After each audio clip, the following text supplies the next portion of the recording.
The European Union has largely come together, defying US President Donald Trump's stance, to support and aid Ukraine in its war against Russia.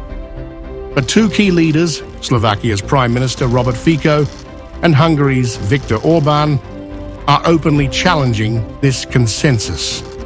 They oppose funding what they see as an endless war, and instead want to align with Trump's vision of a negotiated peace deal.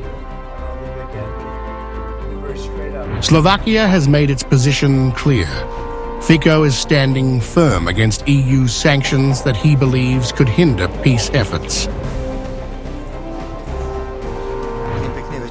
This morning, there was a meeting of the Committee for European Affairs where we talked about sanctions, where we informed that Slovakia was behind the removal of 3 people from the sanctions list. We talked about how sanctions take on a completely different meaning over time, and that if they were to become an obstacle to peace between Russia and Ukraine, we're prepared to veto them. Fico is also pushing back against the EU's latest efforts to raise billions in military aid for Ukraine, arguing that Slovakia will not contribute to funding the war. As for providing military aid, it's an individual matter for each state. We repeat that we're not providing any military aid in the form of military gifts to Ukraine. And then there's the initiative of the so-called EU Foreign Minister, Ms. Kaja Kallas, that member states should collect 30 to 40 billion euros. This was supposed to be some immediate financial aid for Ukraine, to buy ammunition, rockets, and some artillery equipment. Thanks to our people who worked very diligently before and at the start of this summit, we managed to insert the word voluntarily into this paragraph. So this whole mechanism is voluntary. Those who want to give, give. Those who don't, don't. Beyond military aid, Slovakia has outright refused to send weapons to Ukraine, breaking from many of its EU allies. I announced, and our people announced, that we obviously won't participate in this collection, because it could amount to as much as 250 million euros.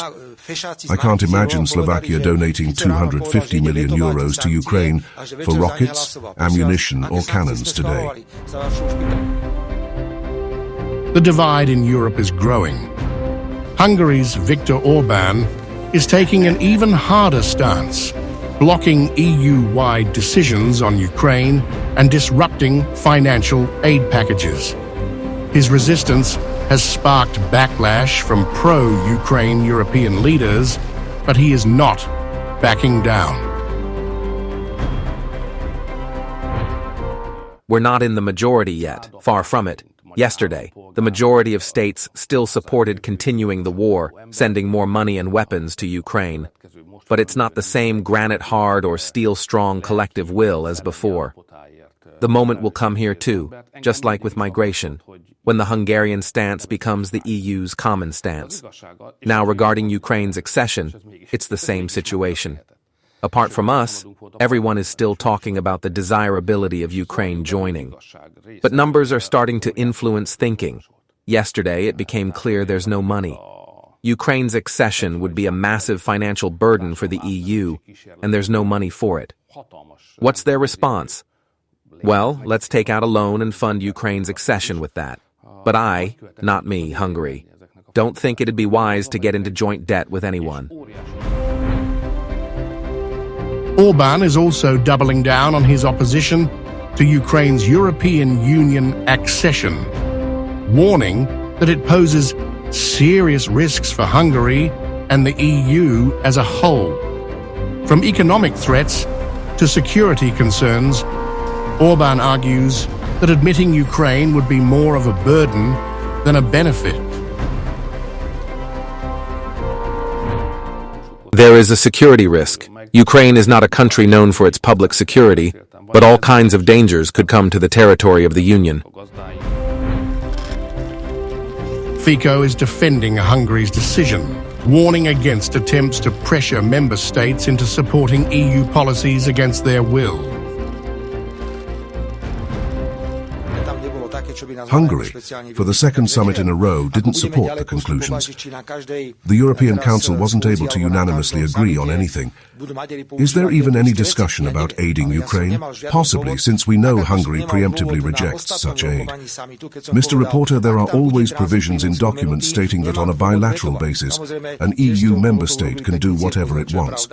But it's the second time, because the Hungarians have unsettled scores with the EU. And as far as funds go, it's a whole problem. We're talking about funds. The Hungarians have their funds withheld, so the Hungarians simply don't approve the parts of the documents related to Ukraine. For Fico, this is not just about Ukraine. It's about the future of Europe. He argues that EU institutions are failing, ignoring key principles of international law, and prioritizing war over diplomacy. Overall, it's noted that a lack of respect for institutions is starting to emerge. A phenomenon is beginning to appear where states are more interested in bilateral discussions. This image problem affects the EU too, because if we look at how the United States views it, they don't recognize institutions. They rather recognize individual EU member states. The growing resistance from Slovakia and Hungary is exposing cracks in the EU's unity on Ukraine. As European leaders push forward with more aid and tougher sanctions, Fico and Orbán remain the faces of opposition, advocating for negotiations, national sovereignty, and an end to what they see as an unnecessary conflict. With Trump openly questioning US aid to Ukraine and pushing for peace talks, these two leaders are signaling that they may be willing to follow his lead rather than the EU's.